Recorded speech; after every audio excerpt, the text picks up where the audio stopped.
Just moved into a new place and we still have things in boxes because I don't know yet where to put them. I also got this sweeper, but eventually I changed the color to light gray.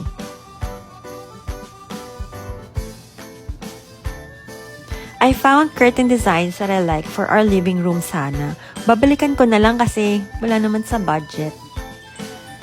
These fake plants na maganda to accentuate corner spaces and make the room feel homey.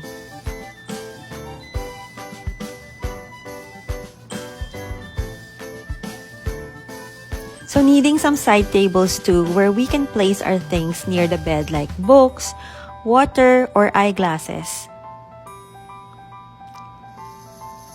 So here in IKEA, they have different showrooms to show you how you can decorate, organize, and maximize your space. Usually